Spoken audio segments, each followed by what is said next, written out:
Hello and good morning. Welcome to your daily reading on Tuesday, the 12th of May. I'm Hem from Self Love Self Care System, and I'm doing your daily reading from the original Rider-Waite tarot deck conceived of by A.E. Waite and designed by Pamela Coleman.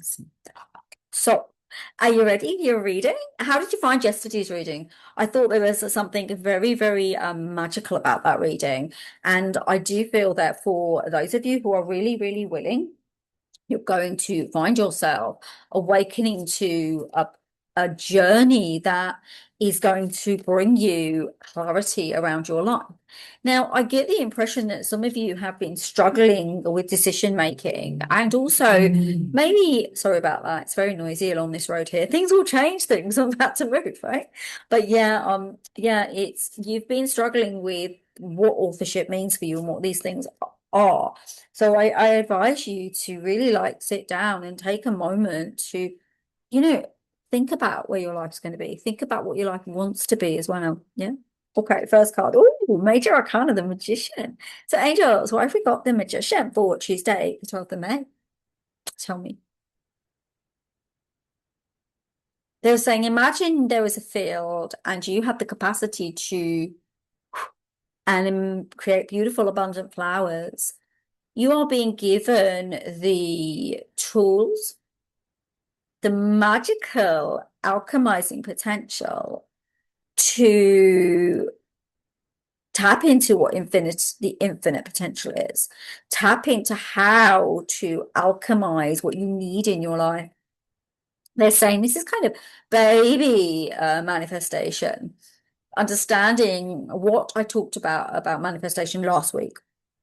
They're saying that this is a gentle brew, as if you've created beautiful tea and you've done the kind of, it's almost like a tea ceremony. But this is that kind of magic. It's the magic that it comes through simple, basic tasks. It comes through you realizing just the smaller things that you do are magical. It's about finding the magic in the mundane that you live in. It's about finding the energetic vibration around what magic really wants to bring you, right? Hmm. And there's a power in this. And also, I never really noticed this about this card before, but it carries all of the suits. So you have the cups, the pentacles, the swords, and the wands. And this means that you can really diversify, change, and attune and fine tune all areas of your life. And there's a beauty to this. And you may have a little bit of trepidation as you step forward in this magical way and start to really notice the beauty and the joy in the mundane things you do. Like I really love my workout in the morning. I love that. And I love my cup of tea that I have in the morning. These little basic rituals. This is the magic of your rituals. And what it does as well, as you really tune into that magic, that helps to create a foundation where you can actually raise your life, change your life, reinstate your life into a more powerful space. And I feel that some of you have been waiting for quite a while for this. So it's an opening gateway for that. And then you have the King of Wands. And I love this card coming in from yesterday's reading. And it's your forward movement is staying in strength. This strength means you're empowered, you're able, and you're capable of taking the steps that you need to take to get to where you need to get to. There isn't there's no misunderstanding here. You understand what will drive you forward. You also understand that you are the sovereign being in your life. The other thing that you also understand is you know now whether you want to get involved in drama or whether drama doesn't work for you. And also what you feel is a boundary, how you want to be spoken to, how you want to be apologized to, what feels to you as the right way of doing things, and what disconnects you.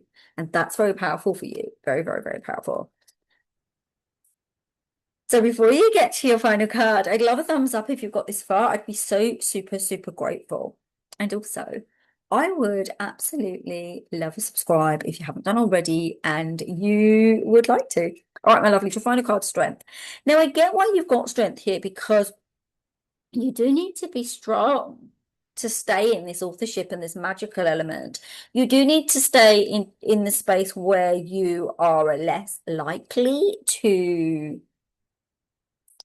kind of give in, because the angels are saying this is a final push to growth for you, a final push for anchoring in your specific vibration that you're going to spend in the next phase. Now, the next phase is, because we're in a year one now in this year, it may not be numerologically for you, but this is a 1 year. So we have a 9-year cycle, and this is kind of on the element of the society and culture. You may be in a different numerological number this year. If you're in a 1, then yeah, you're in the 9-year full cycle. But if you're not in a 1, maybe you're in a 3, maybe you're in a 6, blah, blah, blah. But for you, that means it's a kind of alchemizing potential of how you move through this 9-year cycle within the years, and how you're moving through your own 9-year cycle. And how do you apply your numerological number to the number of the actual year? How do you do that? How do you make that a thing? Anyone want always interested in the numerological year and how you work through it and shift through your own number, let me know in the comments, because I can bring out reports for that in the future. It'll be after August. Remember, everything is coming after August. I'm going to be fully booked after August. But yeah, if you're interested, because that will help you with your strength, because this strength of how you now use the tools, the magic, the alchemy you have with your leadership to create what you want with, but you're being strong here because you're learning. And what does stretching your comfort zone require? It requires strength. And this strength will grow you into the version of you that you've been trying to become for since you're probably a teenager, actually, but you wouldn't have had the emotional depth or the ability to do it then, but now you do. So take it on and become the version of you that is powerful and highly, highly enacted in light. Okay, my lovelies, there you go. Namaste. I really enjoyed this reading for you today. Have a gorgeous Tuesday, and I will see you tomorrow with our brand new messages from the angels. Love you all. Take care. Bye.